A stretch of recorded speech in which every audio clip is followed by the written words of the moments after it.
안녕하십니까. 오늘 아침에는 연애신 시도소망 537페이지에서 540페이지까지를 읽어드리겠습니다. 제59장 제사장들의 음모. 베다니는 예루살렘에서 매우 가까웠기 때문에 나사로가 살아난 소식은 곧 그 도시에 퍼지게 되었다. 이적을 목격한 스파이를 통하여 유대인의 지도자들은 곧 그 사실을 접하게 되었다. 어떤 조치를 취해야 할지를 결정하기 위하여 곧 사내들인 회의가 소집되었다. 예수께서는 이제 죽음과 무덤을 지배할 수 있으시다는 것을 충분히 나타내셨다. 그 능력 있는 이적은 사람들에게 하나님께서 사람들을 구원하시기 위하여 당신의 아들을 세상에 보내셨다는 최고의 증거이었다. 이것은 이성과 밝은 양심의 지배 아래에 있는 모든 사람의 마음에 확신을 주기에 충분한 신적인 증거의 능력의 증거가 되었다. 나사로의 부활을 목격한 많은 사람들이 예수를 믿게 되었다. 그러나 예수에 대한 제사장들의 증오심은 더욱 격렬하게 되었다.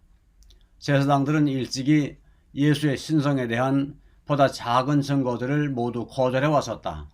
그들은 이 새로운 이적에 격노할 뿐이었다.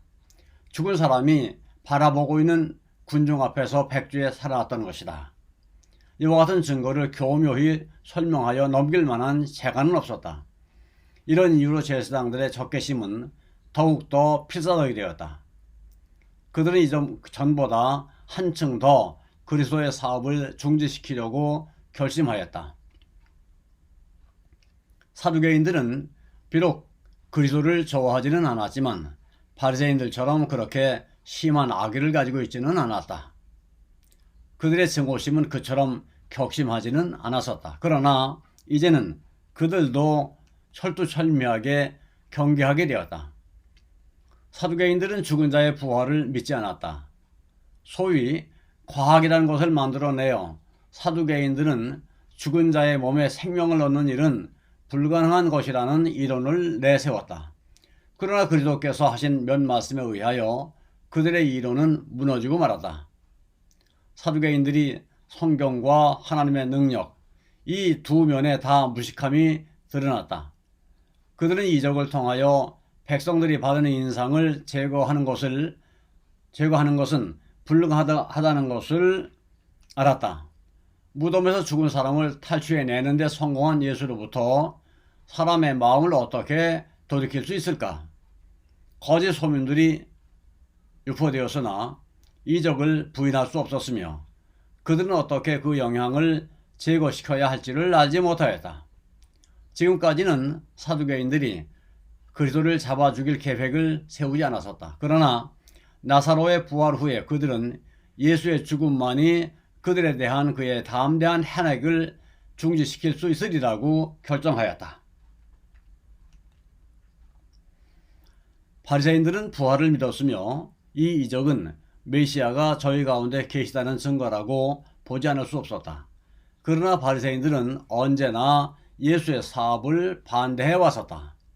처음부터 바리새인들은 예수께서 저희의 위선적 허식을 폭로시켰기 때문에 그를 미워하였다.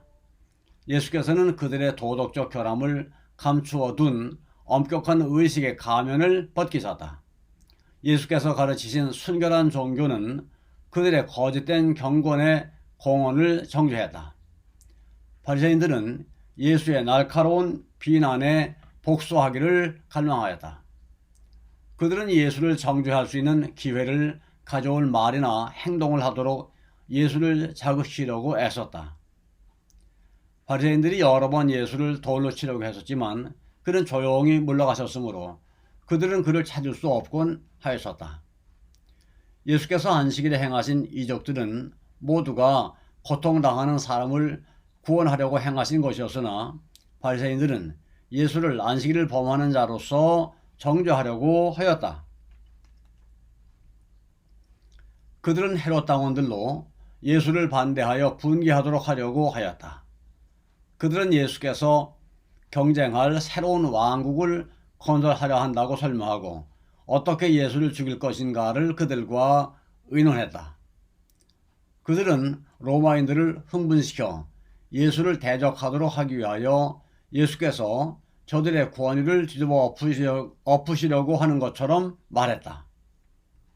그들은 어떤 구실을 붙여서라도 예수께서 백성들을 감화시키지 못하도록 애썼다. 그러나 이제껏 저들의 기도는 실패로 돌아가고 말았다. 그의 자비로운 사업을 목격하고 그의 순결하고 거룩한 가르침을 들은 군중들은 이것이 안식일을 범하는 사람이나 하나님을 모독하는 사람의 말이나 행실이 아님을 알았다. 바리새인들이 보낸 관원들까지도 예수의 말씀에 감화를 받아 예수를 잡을 수 없었다. 마침내 자포자기한 유대인들은 예수를 믿는 믿음을 공언하는 자들은 누구든지 출교시키는 포고령을 통과시켰다. 그러므로 제사장들과 율법사들과 장로들이 의논하기 위하여 모였을 때에 모든 사람들을 경탄하게 하는 그런 기이한 일을 행한 예수를 침묵시키자는 것이 그들의 확고한 결심이었다.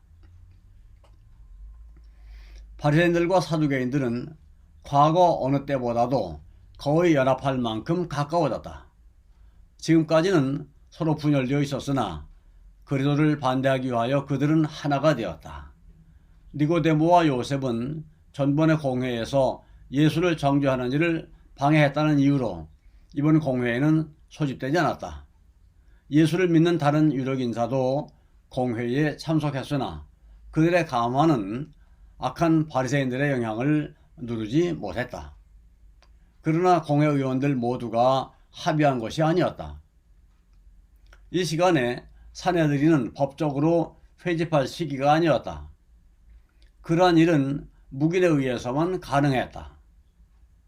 어떤 의원들은 그리스도를 죽음에 처하게 하는 것이 현명한 처사인지에 관하여 질문했다.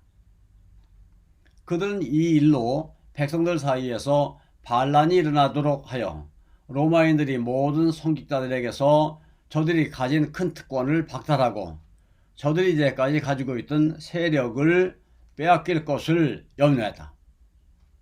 사두개인들도 그리스도를 미워하는 일에 저들과 연합했으나 로마인들이 저희의 높은 지위를 빼앗을 것을 염려하여 행동을 신중히 하였다. 그리스도를 죽일 계획을 세우기 위하여 소집된 이 회의에는 느부갓네살의 자랑하는 말을 들으시고 벳사살의 우상 숭배적인 잔치를 목격하시고 나사렛에서 그리스도께서 친히 자신을 기름 부음 받은 자라고 선언하셨을 때에 참석하셨던 증거자인 성령이 참석하셨다.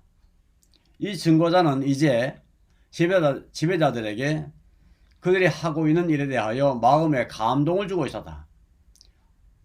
그리스도의 생애 가운데서 일어난 사건들이 그들 앞에 분명하게 떠올라서 그들을 경고하였다.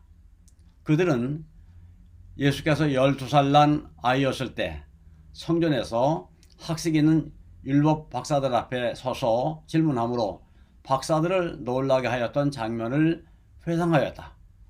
예수께서 방금 행하신 이적이 그가 다름 아닌 하나님의 아들이라는 것을 증거하였다. 그리스도에 관한 구약 성경의 기록의 참된 의미가 저희 마음에 번개처럼 떠올랐다. 괴로움과 범민에 쌓인 관원들은 우리가 어떻게 하겠느냐 하고 부르짖었다. 공회에 분열이 생겼다. 성령의 감화 아래에서 제사장들과 관원들은 그들이 하나님에 대항하여 싸우고 있다는 확신을 떨쳐버릴 수 없었다. 회의가 극도로 어려움에 빠졌을 때에 대제사장 가야바가 일어섰다. 가야바는 거만하고 잔인한 사람이었으며 오만하고 마음이 좁은 사람이었다. 사두개파에 속한 가야바의 가족들은 거만하고 대담하고 무모하고 야망과 잔인함이 가득 찬 죄악들을 거짓된 의의 가면 아래 감추고 있었다. 가야바는 예언들을 연구했으며 비록 예언의 참뜻을 알지 못했을지라도 큰 권위와 확신을 가지고 말했다. 너희가 아무것도 알지 못하는도다. 한 사람이 백성을 위하여 죽어서 온 민족이 망하지 않게 되는 것이 너희에게 유익한 줄을 생각지 아니하는도다.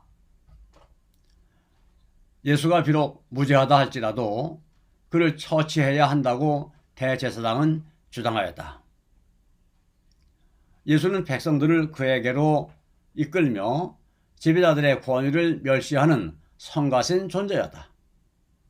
그런 존재는 예수밖에는 없었다. 지배자들의 권위가 약화되는 것보다 그가 죽는 편이 나았다. 만일 저희 지배자들이 백성의 신임을 잃게 되면 국가의 세력이 훼손될 것이다. 가야바는 이 이적 후에는 예수를 따르는 자들이 폭동을 일으키기 쉬울 것이라고 주장했다.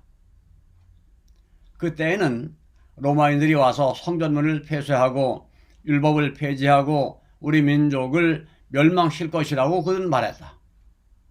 이 갈릴리 사람의 생명을 민족의 생명과 비교할 때 얼마의 가치가 있는가? 그가 이스라엘의 복리를 방해한다면 그를 제거하는 것이 하나님께 봉사하는 일이 아닌가? 온 민족의 망함보다 한 사람의 죽음이 더 좋다. 민족을 위하여 한 사람이 죽어야 된다고 선언함에 있어서 가야바는 비록 매우 제한된 지식이었지만 그가 예언들에 관한 다소의 지식이 있음을 표명하였다.